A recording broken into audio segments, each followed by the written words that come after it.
Amazon has its own army, 260,000 soldiers.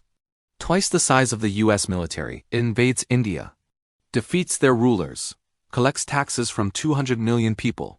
It doesn't answer to the government, it is the government. Sounds insane, right? It already happened. For 258 years, a corporation ruled an empire. It had more soldiers than nations. It made more money than kingdoms. And it didn't conquer through war alone. Imagine a company so powerful it had its own army, ruled over millions, and kick-started an empire. No, this isn't a sci-fi movie. This is the real story of the East India Company. It all began on the very last day of the year 1600. While Shakespeare was writing his famous plays, Queen Elizabeth I granted a royal charter to a group of London merchants. Their goal? To get a piece of the incredibly lucrative spice trade in the East Indies, which was dominated by the Dutch and Portuguese. This new venture was called the Governor and Company of Merchants of London Trading into the East Indies. A mouthful, right? We'll just call it the East India Company, or EIC for short. Their first voyages were risky but profitable, filled with tales of pirates, storms, and intense competition. But the EIC quickly realized that trading in India was a whole different ballgame. To protect their interests and warehouses, known as factories, they started hiring guards. These small security forces gradually grew into private armies. The company established major trading posts in Surat, Madras, Bombay, and Calcutta. They weren't just trading spices anymore. They were dealing in cotton, silk, tea, and opium. They skillfully navigated the complex politics of the declining Mughal Empire, often playing local rulers against each other. They secured favorable trading rights, minted their own coins, and effectively created small, self-governing territories. But the real turning point came in the mid-18th century. The French, through their own French East India Company, were also vying for control in India. This rivalry exploded into a proxy war on Indian soil.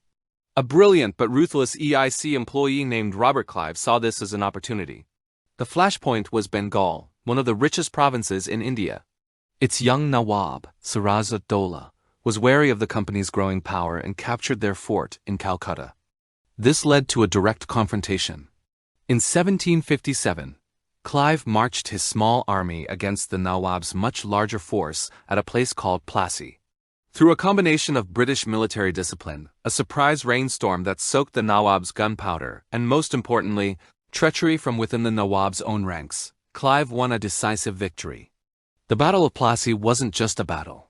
It was the moment a trading company truly began its transformation into a colonial ruler, paving the way for nearly 200 years of British rule in India. The story of the East India Company is a fascinating and often brutal tale of ambition, greed, and power. What happened after Plassey is a story for another time.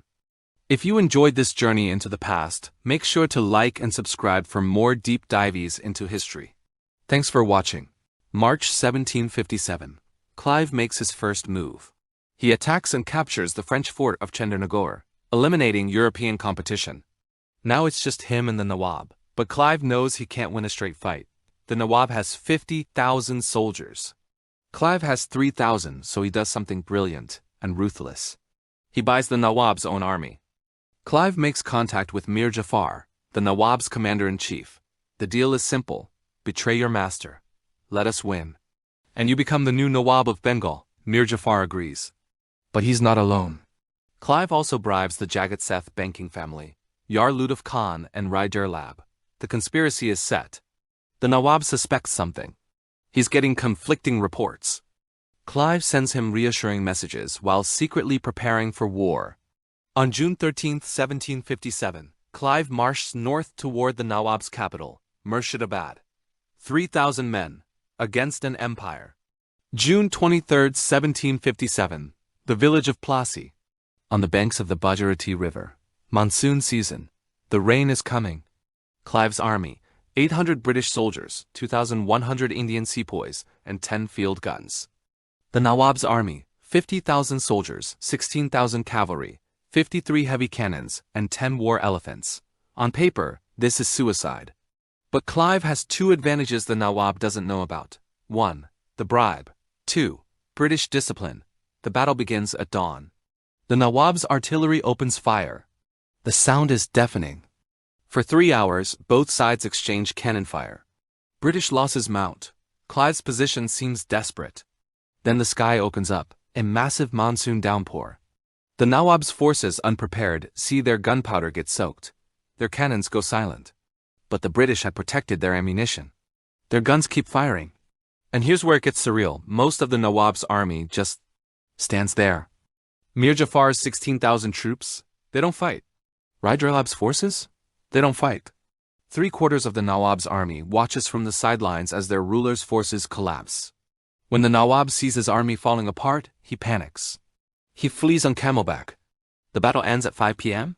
After Plassey, the Nawab is captured, executed, stabbed to death by his own people. Mir Jafar becomes the new Nawab, as promised, but he's a puppet, and everyone knows it. The real ruler of Bengal, Robert Clive, and now the looting begins. The ex-Nawab's treasury is emptied. Clive personally takes what today would be over $50 million. Mir Jafar, grateful for his throne, gives Clive even more. Annual rent revenues around Calcutta worth £90,000 a year. That's over $10 million in today's money. Every year. But the company wants more than loot. They want permanent taxation rights. In 1765, after another victory at the Battle of Buxar, the Mughal Emperor Shah Alam II is forced to surrender the Wani, the right to collect revenue in Bengal, Bihar, and Orissa. The company can now tax 200 million people.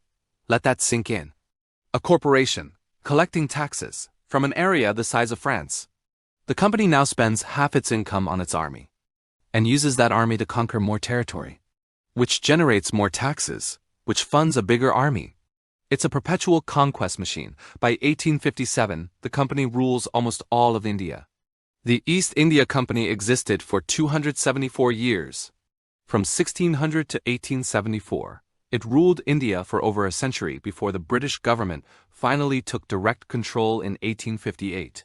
But here rests what's terrifying. The company invented the blueprint for modern capitalism. Limited liability? East India Company. Shareholders electing a board of directors? East India Company. Quarterly earnings reports? East India Company. Lobbying governments for favorable policies? East India Company. Using military force to protect business interests? East India Company. The first corporation to be too big to fail? When the company faced bankruptcy in 1772, the British government bailed them out. Sound familiar? This wasn't just a company. It was a warning. What happens when corporations get bigger than nations? When profit becomes more important than people? When private armies serve shareholders instead of citizens? We're still asking these questions today. Amazon has a market cap bigger than most countries' GDPs. Private military contractors operate worldwide. Tech companies influence elections. The East India Company didn't die. It evolved. The richest corporation that ever existed didn't just trade goods. It traded sovereignty itself. And we're living in the world it created. If this changed how you see corporate power, hit subscribe. Next video, the Dutch VOC, the $7.9 trillion company that invented the stock market. Drop one word in the comments if you felt this. Power. See you on the other side.